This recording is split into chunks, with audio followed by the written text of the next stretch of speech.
येवला शहरासह तालुक्यामध्ये विविध मंदिरांमध्ये मोठ्या उत्साहात हनुमान जयंती साजरी करण्यात येत आहे।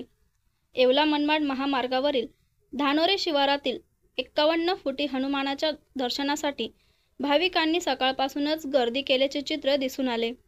सकाळच्या सुमारास भव्य हनुमानाच्या मूर्तीची विधिवत पूजा करून यावेळी महाआरतीनंतर हनुमान चालीसाचे पठण करत बजरंगबली की जय अशा जयघोष करत हनुमान जन्मोत्सव येथील भाविकांनी साजरा केला।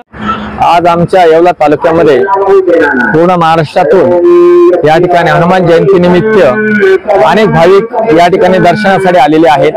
अतिशय भव्य दिवस स्वरूपात हनुमंताची येथून पहाटपासून तर सायंकाळपर्यंत या ठिकाणी पूजेचं आयोजन केलेलं आहे। जी आमच्या हनुमंताची मूर्ती आहे ती 51 फूट एवढी मोठी मूर्ती आमच्या पूर्ण महाराष्ट्रामध्ये आहे आणि अतिशय छान प्रकारे या ठिकाणी ही पूजेचं आयोजन केलं जात असतं। या ठिकाणचे जे ठाणापती आहे ते महंत रामेश्वरानंद गिरीजी महाराज या ठिकाणी अतिशय भव्य दिव्य स्वरूपात छानपैकी पूजा अर्चा करून या स्थानाचं महत्व अतिशय वाढवण्याचा 32 साल से वो जो है वो हमारे रामेश्वरानंद गिरीजी महाराज वो कर रहे, उसको हम सब गांव के होते ने उसको हमको सब आशीर्वाद वो दे रहे, वो सब प्रगति हमारी हो रही।